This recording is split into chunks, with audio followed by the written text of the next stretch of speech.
So hello friends, welcome back. Kerala ബ്ലാസ്റ്റേഴ്സിൻ്റെ തുടർച്ചയായിട്ടുള്ള സൈനിങ്സിനിടയിൽ നമ്മൾ സംസാരിക്കാൻ വിട്ടുപോയൊരു പ്ലെയറാണ് സുമിത് ശർമ്മ.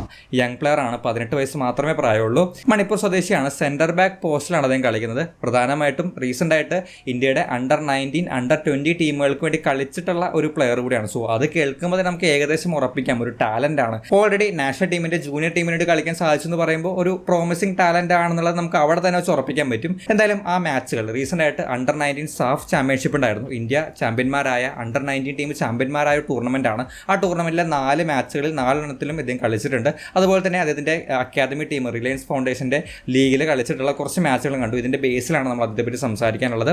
നേരത്തെ സൂചിപ്പിച്ച പോലെ തന്നെ ഒരു സെൻറ്റർ ബാക്കാണ്. കൂടുതലും അദ്ദേഹത്തെ കണ്ടിട്ടുള്ളത് റൈറ്റ് സെൻറ്റർ ബാക്ക് ആയിട്ടാണ്. 2 സെൻറ്റർ ബാക്ക് കളിക്കുന്നതിൽ റൈറ്റ് പോസ്റ്റിലാണ്. അതിൻ്റെ ഒരു പ്രിഫേർഡ് ഫുട്ട്, സ്ട്രോങ് ഫുട്ട് എന്ന് പറയുന്നത് റൈറ്റ് തന്നെയാണ്. കൂടുതലും ഈ ലോങ് ബോളൊക്കെ കളിക്കുമ്പോഴും റൈറ്റ് ഫുട്ടാണ് യൂസ് ചെയ്യുന്നത്. പക്ഷേ ആദ്യമേ തന്നെ അതിൻ്റെ ഒരു സ്പെഷ്യാലിറ്റിയുടെ എടുത്ത് പറയാൻ പറ്റുന്നത് അതിൻ്റെ വീക്ക് ഫുട്ട് എബിലിറ്റി, അല്ലെങ്കിൽ ഒരു യങ് പ്ലെയർ ആണ്, വളർന്നു വരുന്നതേ ഉള്ളൂ. സോ അത് വെച്ച് കമ്പയർ ചെയ്യുമ്പോൾ അതിൻ്റെ ആ ഒരു വീക്ക് ഫുട്ട്, ലെഫ്റ്റ് ഫുട്ട് അധികം നന്നായിട്ട് യൂസ് ചെയ്യുന്നുണ്ട്. പ്രത്യേകിച്ചും പാസുകൾ കളിക്കാൻ കുറച്ച് ലോങ് ആയിട്ട്, ലോങ് ബോളുകളല്ല ഗ്രൗണ്ട് ബോളുകൾ തന്നെ കുറച്ച് പവർ വേണ്ട സിറ്റുവേഷൻസിലെല്ലാം ഈ ലെഫ്റ്റ് ഫുട്ട് അധികം യൂസ് ചെയ്യുന്നുണ്ട്. പിന്നെ ചില സിറ്റുവേഷൻസിൽ ക്ലിയറൻസ് വരുന്ന സിറ്റുവേഷൻസിൽ അധികം ലെഫ്റ്റ് ഫുട്ട് യൂസ് ചെയ്യുന്നുണ്ട്. സോ ഈ ലെഫ്റ്റ് ഫുട്ടും റൈറ്റ് ഫുട്ടും ഒരു സെൻറ്റർ ബാക്കിനെ യൂസ് ചെയ്യാൻ കഴിയുന്നു എന്ന് പറയുമ്പോൾ നമുക്ക് അവിടെ തന്നെ ഒരു ഫ്ലെക്സിബിലിറ്റി, ഈ റൈറ്റ് സെൻറ്റർ ബാക്കായിട്ടും ലെഫ്റ്റ് സെൻറ്റർ ബാക്കായിട്ടും മാറ്റി കളിപ്പിക്കാനുള്ള ആ ഒരു ഫ്രീഡം അല്ലെങ്കിൽ ആ ഒരു ഫ്ലെക്സിബിലിറ്റി നമുക്ക് കിട്ടുന്നതാണ്. നേരത്തെ സൂചിപ്പിച്ച പോലെ ഈ പവർ വേണ്ട അല്ലെങ്കിൽ ലോങ് ബോൾ സിറ്റുവേഷൻസിലെല്ലാം റൈറ്റ് തന്നെയാണ് അദ്ദേഹം യൂസ് ചെയ്യുന്നത്. സോ അതാണ് അതിൻ്റെ മറ്റൊരു സ്പെഷ്യാലിറ്റി എന്ന് പറയാൻ പറ്റുന്നത്. ലോങ് ബോൾ അത്യാവശ്യം നല്ല രീതിയിലുള്ള ഡയറക്റ്റ് ആയിട്ടുള്ള പ്ലേസിലേക്ക് റീച്ച് ചെയ്യുന്ന ലോങ് ബോളുകൾ കളിക്കാൻ ഇതിന് സാധിക്കുന്നുണ്ട്. പ്രത്യേകിച്ചും നമ്മളിത് കണ്ടിട്ടുള്ളത് ഈ അണ്ടർ 19 സാഫ് ചാമ്പ്യൻഷിപ്പിൽ ഇന്ത്യക്ക് വേണ്ടി കളിക്കുന്ന സിറ്റുവേഷൻസിലാണ്. അവിടെ ഒരു ഭൂരിഭാഗം മാച്ചുകളിലും ഇന്ത്യക്ക് പോഷൻ കിട്ടുന്ന, ഇന്ത്യക്ക് പന്ത് കൈവശം വെക്കാൻ കിട്ടുന്ന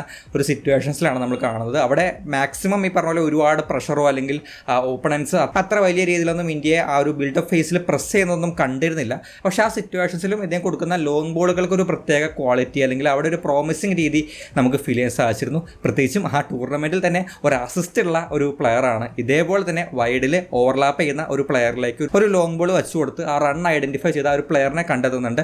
അതിനുശേഷം ആ പ്ലെയർ ഒരു ഗോളും സ്കോർ ചെയ്യുന്നുണ്ട്. അങ്ങനെ ഒരു അസിസ്റ്റ് ആ ടൂർണമെൻറ്റിൽ ഇദ്ദേഹത്തിൻ്റെ ലോങ് ബോൾ വഴി കിട്ടിയിട്ടുണ്ട്. അതിൻ്റെ മറ്റ് ലോങ് ബോളുകൾ നോക്കുമ്പോഴും ഈ രീതിയിൽ തന്നെ വൈഡിലേക്കുള്ള ലോങ് ബോളുകളാണ് കൂടുതലുള്ളത്. സോ ലോങ് ബോളുകൾ അത്യാവശ്യം നല്ല രീതിയിൽ കൊടുക്കുന്നത് ഈ റീസെൻ്റ് ആയിട്ടുള്ള ടൂർണമെൻറ്റിൽ നമുക്ക് നന്നായിട്ട് കാണാൻ സാധിക്കുന്നുണ്ട്. രണ്ടാമതായിട്ട് നോട്ടീസ് ചെയ്യുന്നൊരു കാര്യം ഈ പേസ് ആക്സലറേഷൻ, അല്ലെങ്കിൽ പെട്ടെന്ന് ഇപ്പോൾ ഒരു ത്രൂ ബോൾ ഒരു ഓപ്പണിംഗ് ടീം കളിക്കുന്നു, ആ ഒരു ബോൾ റിക്കവർ ചെയ്യാൻ വേണ്ടി സ്ട്രൈക്കറും ഈ പറഞ്ഞ പോലെ നമ്മുടെ ഒരു സെൻറ്റർ ബാക്കൊക്കെ ആയിരിക്കും ആ ഒരു പന്ത് റീച്ച് ചെയ്യാൻ വേണ്ടി ഓടുന്നത്. അതൊരു 50-50 ബോളായിരിക്കും ഏതെങ്കിലും ഒരു പ്ലെയർ വിൻ ചെയ്യുന്നത് വരെ. ആ സിറ്റുവേഷൻസിൽ ഈ സെൻറ്റർ ബാക്സിന് അത്യാവശ്യം പേസ് അല്ലെങ്കിൽ ഈ പറഞ്ഞ പോലെ പെട്ടെന്ന് ആ ഒരു നിപ്പിന്ന് പെട്ടെന്ന് ആക്സലറേഷൻ കൊടുത്ത് സ്പീഡ് അക്വയർ ചെയ്ത് ആ ഒരു പന്തിലേക്ക് എത്താൻ പറ്റുന്നുണ്ടെങ്കിൽ അത് ഡിഫെൻഡിങ്ങിൽ വളരെയധികം ബെനിഫിറ്റ് ആവുന്ന ഒരു ക്വാളിറ്റിയാണ്. ആ ഒരു സ്ട്രെങ്ത് അല്ലെങ്കിൽ ആ ഒരു സ്പെഷ്യാലിറ്റി ഇതിന് ഡിഫെൻഡിങ്ങിൽ നമുക്ക് കാണാൻ സാധിക്കുന്നുണ്ട്. പല സിറ്റുവേഷൻസിലും ഈ പറഞ്ഞ പോലെ ഡിഫൻസിൻ്റെ ബാക്കിലുള്ള സ്പേസ് മുതലാക്കി ത്രൂ ബോൾ വെച്ച് കൊടുക്കുന്ന സിറ്റുവേഷൻസ് നമ്മൾ കാണുന്നുണ്ടായിരുന്നു. ആ ഒരു സമയത്തെല്ലാം ഇതിൻ്റെ പേസ്, ആ ഒരു സ്പീഡ് നമുക്ക് നന്നായിട്ട് കാണാൻ പറ്റുന്നുണ്ട്. ആ ഒരു സ്ട്രൈക്കർ ആ ഒരു പന്ത് എടുക്കുന്നതിന് മുൻപേ തന്നെ ആ ഒരു ബോളിലേക്ക് റീച്ച് ചെയ്യാൻ ഇതിന് സാധിക്കുന്നുണ്ട്. സോ ആ ഒരു ആക്സലറേഷൻ, പെട്ടെന്നുള്ള ആ ഒരു സ്പീഡ് അക്വയർ ചെയ്യാൻ പറ്റുന്ന ആ ഒരു എബിലിറ്റി ഇതിൻ്റെ ഈ ഡിഫെൻഡിങ്ങിൽ, പ്രത്യേകിച്ചും ത്രൂ ബോളുകൾ ഡിഫെൻഡ് ചെയ്യാനും ആ ഒരു പന്ത് റിക്കവർ ചെയ്യാനും ഇദ്ദേഹത്തെ ഹെൽപ്പ് ചെയ്യുന്ന ഒരു ഫാക്ടറായിട്ട് തോന്നി. ആൻഡ് ഇത് ബെനിഫിറ്റ് ആവുന്ന അല്ലെങ്കിൽ അദ്ദേഹം യൂസ് ചെയ്യുന്ന മറ്റൊരു രീതി എന്ന് പറയുന്നത് നമ്മുടെ ഫുൾ ബാക്സ് അഡ്വാൻസ് ചെയ്യുന്ന സിറ്റുവേഷൻസിലെല്ലാം വൈഡ് കവർ ചെയ്യുന്ന രീതിയിലാണ്. അവിടെ ഒരു എക്സ്ട്രാ കെയർ, ഇപ്പോൾ റൈറ്റ് സെൻറ്റർ ബാക്ക് ആണെങ്കിൽ റൈറ്റ് ഫുൾ ബാക്ക് മുന്നോട്ട് കയറി പോകുമ്പോൾ ആ സൈഡ് ഒന്ന് കവർ ചെയ്യേണ്ടി വരും. ലെഫ്റ്റ് സെൻറ്റർ ബാക്ക് ആണെങ്കിൽ തിരിച്ചും ആ ഒരു സൈഡിൽ ഒരു വേക്കൻറ്റ് സ്പേസ് വരുമ്പോൾ വൈഡിൽ വരുന്ന സ്പേസ് ഒരു എക്സ്ട്രാ റെസ്പോൺസിബിലിറ്റി ആയിട്ട് സെൻറ്റർ ബാക്സിന് വരാറുണ്ട്.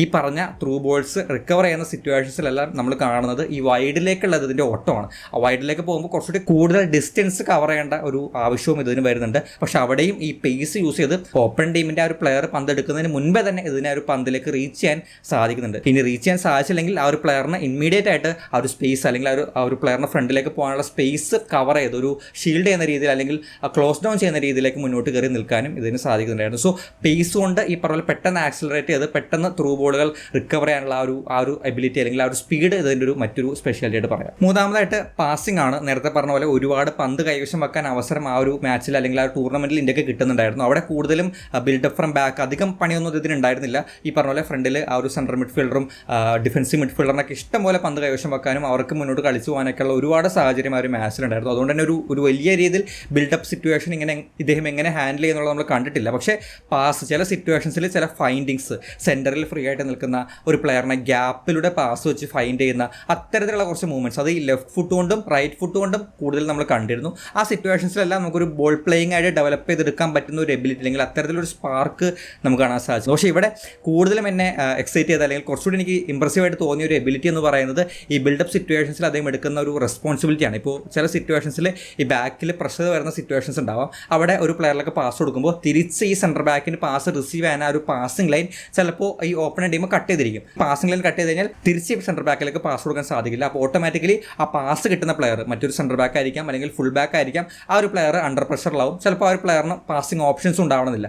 ആ സിറ്റുവേഷൻസിൽ ഈ ഒരു പ്ലെയർ ലൈൻ വിട്ടിട്ട് മുന്നോട്ട് കയറി നിന്ന് ഒരു അവൈലബിലിറ്റി കാണിച്ചുകൊണ്ട്, ഫ്രീ ആയിട്ട് നിന്ന് അവൈലബിലിറ്റി കാണിച്ചുകൊണ്ട് പന്ത് വാങ്ങിക്കുന്നതും ആ ബിൽഡപ്പ് കുറച്ചുകൂടി പ്രഷർ ഇല്ലാതെ മുന്നോട്ട് കൊണ്ടുപോകാൻ ഹെൽപ്പ് ചെയ്യുന്ന ഒരു മെൻറ്റാലിറ്റി, അല്ലെങ്കിൽ അവിടെ ഒരു ബിൽഡപ്പിൽ അദ്ദേഹം കൊടുക്കുന്ന ആ ഒരു എക്സ്ട്രാ കെയർ കാണാൻ സാധിച്ചിരുന്നു. അത് ഈ പറഞ്ഞ പോലെ ഒരു യങ് പ്ലെയറായിട്ടൊക്കെ പരിഗണിക്കുമ്പോഴും ആ സിറ്റുവേഷൻ, പ്രഷർ വരാൻ പറ്റുന്ന ഒരു സിറ്റുവേഷനാണ്. ലൈനിൽ നിന്ന് മുന്നോട്ട് കയറി പോകുക എന്ന് പറയുന്നത് റിസ്ക് ഇൻവോൾവ് ആയിട്ടുള്ള ഒരു സിറ്റുവേഷനാണ്. പക്ഷേ അത് അത്യാവശ്യം നന്നായിട്ട്, അത് സ്മൂത്തായിട്ട്, വലിയ പ്രശ്നങ്ങളൊന്നും ഇല്ലാതെ ഒരു ഡേഞ്ചർ സിറ്റുവേഷൻസിലേക്കൊന്നും പോകാതെ കൃത്യമായ രീതിയിൽ ആ ഒരു ഫുൾ ബാക്കിനൊരു ലൈൻ കാണിച്ചു കൊടുത്ത് പാസ് ഇടാൻ പാകത്തിനൊരു സ്പേസ് കാണിച്ചു കൊടുത്ത് മുന്നോട്ട് കയറുന്ന പാസ് റിസീവ് ചെയ്യുന്ന ഒരു രീതി നമുക്ക് 1-2 സിറ്റുവേഷൻസിൽ കാണാൻ സാധിച്ചിരുന്നു. ആ ഒരു രീതിയിൽ ഡെവലപ്പ് ചെയ്തെടുത്ത് കഴിഞ്ഞാൽ കുറച്ചുകൂടി നമുക്ക് ബിൽഡപ്പിൽ യൂസ്ഫുൾ ആക്കാൻ പറ്റുന്ന, പോസ്റ്റിന് വിട്ട് മുന്നോട്ട് കയറി വന്ന് പന്ത് എടുക്കാനും പന്ത് ബിൽഡപ്പ് സ്മൂത്തായിട്ട് മുന്നോട്ട് കൊണ്ടുപോകാനും ഈ പറഞ്ഞ പ്രഷർ സിറ്റുവേഷനിൽ നിന്ന് ടീമിനെ രക്ഷിക്കാനും ഇത്തരത്തിലുള്ള ഒരു മൂവ്മെൻറ്റ് ഹെൽപ്പ് ചെയ്യുന്നതായിരിക്കും. പിന്നെ ഒരുപാടൊന്നും കാണാത്തൊരു കാര്യമാണ് അതിൻ്റെ ഹെഡിങ്. അതും ഈ പറഞ്ഞ പോലെ നമ്മൾ ഡിഫൻസീവ്ലി ആ ഒരു ടീം, ഇന്ത്യൻ ടീമാണെങ്കിൽ നമ്മൾ കണ്ട റിലയൻസ് ഫൗണ്ടേഷനിലെ അക്കാദമി ടീമാണെങ്കിലും അധികം ഡിഫൻസീവിൽ ടെസ്റ്റ് ചെയ്യപ്പെടുന്ന രീതിയൊന്നും മാച്ചുകളിൽ കണ്ടിരുന്നില്ല. അതുകൊണ്ട് തന്നെ ഡിഫൻസീവിൽ അദ്ദേഹം എത്രത്തോളം കോൺട്രിബ്യൂട്ട് ചെയ്യും,